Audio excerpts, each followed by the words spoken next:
Hello friends, स्वागत है आपका कामेश्वरी दीप चैनल पर। आज मैं आपसे बात करूंगी ठाकुर जी और किशोरी जी के बारे में। तो आइए सुनते हैं पहले कहानी। गोलू अपने माँ बाप का इकलौता बेटा था। गोलू की माँ लोगों के घर में काम किया करती थी।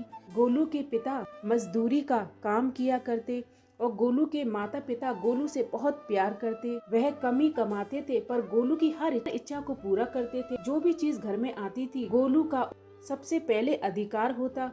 गोलू की माँ जिस घर में बहुत सालों से काम करती थी उस घर की मालकिन अब बहुत बूढ़ी हो चुकी थी। उनके बेटा और बहू विदेश में रहते, वहीं पर अपना काम किया करते। गोलू की माँ उनके घर का सारा काम करती थी। मालकिन के घर में युगल सरकार की जोड़ी थी। बूढ़ी मालकिन युगल सरकार की पूजा किया करती, बहुत सेवा किया करती। अब उसकी मालकिन बहुत बूढ़ी होने के कारण युगल सरकार की सेवा अच्छे से नहीं कर पाती थी। युगल सरकार की सेवा करने में अब सक्षम नहीं थी। एक दिन उसने गोलू की माँ से पूछा कि क्या तुम मेरे इस युगल सरकार की सेवा को स्वीकार करोगी। वह अपनी मालकिन को युगल सरकार की सेवा करते हुए बहुत सालों से देख रही थी। युगल सरकार के प्रति पूरी तरह से श्रद्धा भावना थी। उसने जल्दी जल्दी से बोला, हाँ माँ जी, क्यों नहीं। यह तो मेरा सौभाग्य होगा जो ठाकुर जी और किशोरी जी की सेवा करने का मुझे अवसर प्राप्त होगा। मैं तो धन्य हो उठूंगी। मालकिन ने कहा कि सोच लो, इनकी सेवा बहुत कठिन है। इनको भोग लगाना, स्नान कराना, नए नए वस्त्र पहनाना, क्या तुम कर लोगी। तब उसने कहा, हाँ हाँ माँ जी, क्यों नहीं, मुझे स्वीकार है। आप मुझे इनकी सेवा दे दीजिए। मालकिन ठाकुर जी और किशोरी जी को बहुत प्यार करती, लेकिन वह उनकी सेवा न कर पाने के कारण बड़ी लाचार थी। बड़ी मजबूरी से उसने अपनी भरी आंखों से किशोरी जी और ठाकुर जी को गोलू की माँ की झोली में डाल दिया। कहा, आज से इनकी सेवा का जिम्मा अब तुम्हारा है। यह मेरे घर का सबसे बड़ा खजाना है।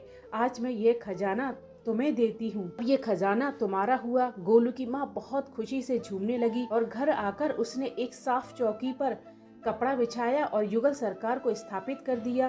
तभी गोलू भागा भागा अंदर आया और माँ से पूछता है कि माँ, ये कौन है, क्या ये हमारे घर मेहमान आए हैं। उसकी माँ बोली, बेटा ये मेहमान नहीं है, ये हमारे घर के मालिक है और ये हमारे ईश्वर है। आज से ये हमारे घर में ही रहेंगे। गोलू हैरान होकर ठाकुर जी और किशोरी जी को तिरछी निगाह से देखने लगा। ईश्वर कैसे हो सकते हैं, यह घर के मालिक कैसे हो सकते हैं। माँ से बोला तो कुछ नहीं, वह चुपचाप अंदर चला गया। अब तो घर में जब भी कोई नई चीज आती, चाहे वो हलवा हो या कचौरी हो, चाहे खीर, सबसे पहले ठाकुर जी और किशोरी जी को भोग लगता। पहले ये सब चीजें गोलू को सबसे पहले मिलती थी, अब ठाकुर जी और किशोरी जी को मिलती। अब गोलू इससे बहुत चिढ़ता, अपनी माँ को कहता कि ये क्या बात, ये तो थोड़े दिनों पहले ही आए हैं, आप इनका इतना ध्यान रखती हो। मैं जो आपका बेटा हूँ, मुझे इसके बाद चीजें क्यों मिलती हैं। माँ हंसकर बोली, बेटा ये हमारे भगवान है और भगवान को भोग लगाकर ही हम खाते हैं। लेकिन गोलू को इन सब बातों से कोई मतलब नहीं था। धीरे धीरे गोलू अब युगल सरकार से चिढ़ने लगा। जाते जाते उनको घूर कर जाता और मुंह में बड़बड़ करता चला जाता। जब से आयो तब से मुझे कोई पूछता ही नहीं है। तो ठाकुर जी की प्रतिमा और किशोरी जी की प्रतिमा मंद मंद मुस्काती रहती। गोलू और चिढ़ जाता। वह कहता कि मुझे चिढ़ाने के लिए हंस रहे हो। एक दिन गोलू की माँ काम पर जाने लगी तो गोलू की माँ ने गोलू से कहा कि गोलू, यमुना जी से मटके में जल भरकर ले आओ, आज मैं थोड़ा देर से आऊंगी। गोलू कुछ न बोला और जब वह पानी भरने जाने लगा तो जाते जाते किशोरी जी और ठाकुर जी से कहने लगा, खाने के लिए तो सबसे पहले तैयार रहते हो, लेकिन काम तो मुझे ही करना पड़ता है ना। काम करने के बावजूद भी मुझे आपसे बाद में खाना मिलता है। अगर आपको यहाँ रहना है तो काम करना पड़ेगा। अब यह कहकर गोलू यमुना जी से जल भरने के लिए चल पड़ा। जब गोलू ने यमुना जी में जल भरने के लिए मटकी उसके अंदर डुबोई, तभी गोलू को आवाज आई कि घड़ा मुझे दे दो, मैं भर देता हूँ। तब गोलू ने इधर उधर देखा तो कोई दिखाई नहीं दिया। फिर वही आवाज आई कि गोलू ने देखा कि यमुना जी के अंदर से ठाकुर जी और किशोरी जी विराजमान हैं। दोनों बाजू ऊपर उठाकर कह रहे हैं कि लाओ गोलू, हम घड़ा भर देते हैं। गोलू उन दोनों को देखकर एकदम से हैरान हो गया। बोला, नहीं नहीं, मैं अपने आप भर लूंगा। लेकिन ठाकुर जी ने उसके हाथ से घड़ा ले लिया और भरकर उसके पीछे पीछे घर चल दिए। गोलू एकदम हक्का बक्का रह गया और वह घर आकर चुपचाप से एक कोने में बैठ और डर रहा था कि अगर माँ को पता लगा कि ठाकुर जी और किशोरी जी से काम करवाया है तो आज तो मेरी पक्की पिटाई होगी। जब उसकी माँ काम पर से घर आई तो गोलू डरते डरते बोला कि माँ, मैंने नहीं कहा था इनसे पानी भरने के लिए, ये तो खुद ही आ गए थे मेरे पीछे पानी भरने के लिए। अब देखो गीले कपड़ों में बैठे हुए हैं। तो गोलू की माँ ने जब किशोरी जी और ठाकुर जी को गीले कपड़ों में देखा तो एकदम से हैरान हो गई। कहने लगी, ये जरूर तेरी शरारत है, जरूर तूने ही इन पर जल डाला है, अब बातें बना रहा है। गोलू ने अपनी माँ को समझाने का बहुत प्रयास किया लेकिन माँ ने उसको डांट कर चुप करा दिया। अब ठाकुर जी के भीगे वस्त्रों को बदलने लगी। माँ से डांट पड़ने के कारण अब गोलू को युगल सरकार पर और गुस्सा आया। आज मुझे तुम्हारे कारण डांट पड़ रही है, मैंने तो इनको नहीं बोला था ना काम करने के लिए।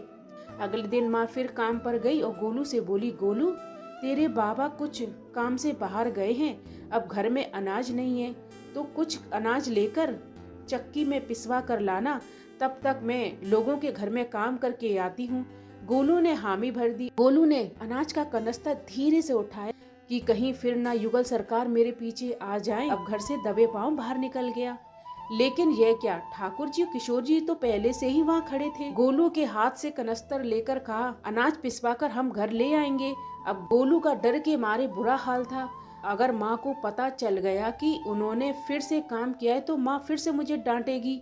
अब चुपचाप दरवाजे की ओट में छिप गया। जब माँ आई तो उसने ठाकुर जी और किशोरी जी के वस्त्रों में सूखा आटा देखा।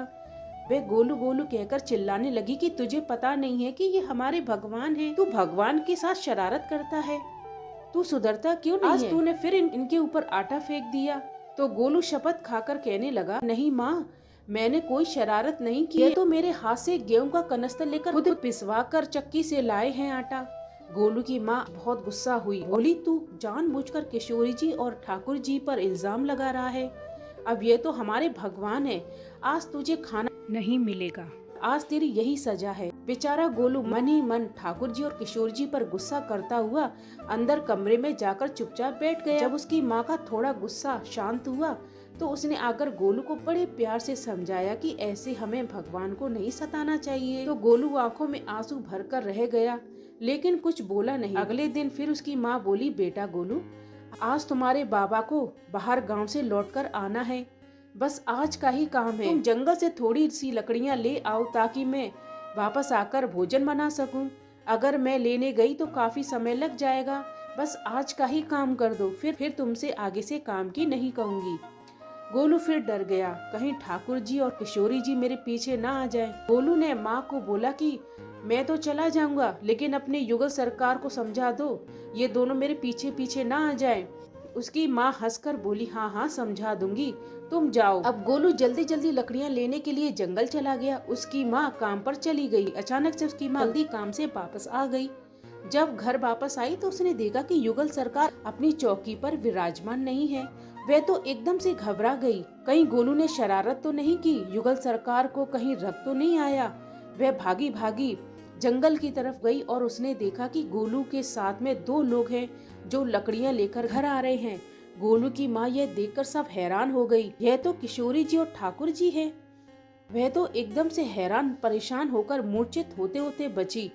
ये क्या, हमारे भगवान हमारा काम कर रहे हैं? इसका अर्थ तो ये हुआ कि गोलू सही कह रहा था। वह जल्दी जल्दी भागकर ठाकुर जी और किशोरी जी के चरणों में गिर जाती है और लकड़ियां उनके हाथ से लेते हुए रोते हुए बोली कि भगवान, हे लाडली जू सरकार, मुझ गरीब का काम क्यों कर रहे हो? ठाकुर जी और किशोरी जी मुस्कुराते हुए बोले कि हमें तो तेरे बेटे पर बहुत प्यार आता है। सब लोग हमें भगवान समझते हैं लेकिन एक तेरा ही बेटा था जो हमें अपना मानता था। मानकर वो हमें डांट भी देता, हमारे ऊपर गुस्सा भी करता। वह हमारे साथ ऐसा व्यवहार करता है जैसे हम उसके अपने हैं। शेष लोग तो हमें भगवान मानकर हमारी पूजा करते हैं और हमें जो एक बार अपना मान लेता है तो हम उसके मान के लिए उसके ही हो जाते हैं। तुम्हारा बेटा गोलू बहुत ही भोला है, उसके मन में कोई पाप नहीं है, इसलिए हमें गोलू के साथ काम करने में कोई लज्जा नहीं है। मासूम गोलू उनकी बातें सुन रहा था। वह आकर अपनी माँ के पास बैठ गया और हाथ जोड़कर ठाकुर जी से प्रार्थना करने लगा, हे श्यामा श्यामा जू, मुझे नहीं पता था कि आप भगवान हो। मैंने आपको कई बातें सुना दी, मेरी भूल को क्षमा कर दीजिए। भगवान ने उठाकर उसको अपने हृदय से लगाते हुए कहा, नहीं नहीं गोलू, तू तो हमारा बहुत ही प्रिय सखा है। तुम जैसे भोले भाले भक्त हमको बहुत प्रिय हैं। पापी और दुराचारी लोगों से ये दुनिया भरी पड़ी है। तुम जैसे लोग तो दुनिया में कम ही हो। ठाकुर जी और किशोरी जी उस घर में ईश्वर के रूप में ना रहकर उनके घर में एक सदस्य बनकर रहने लगे। देखा आपने भगवान के साथ कितना ही खूबसूरत रिश्ता। आप जिस रूप में आप उनको चाहेंगे वो उसी रूप में आपके साथ में रहेंगे। ये है भगवान का निश्चल प्रेम जो अपने भोले भाले भक्तों पर यूं ही रीझ जाते हैं कि हर परेशानी को दूर कर देते हैं। बोले बांके बिहारी लाल की जय। जय श्री कृष्णा राधे।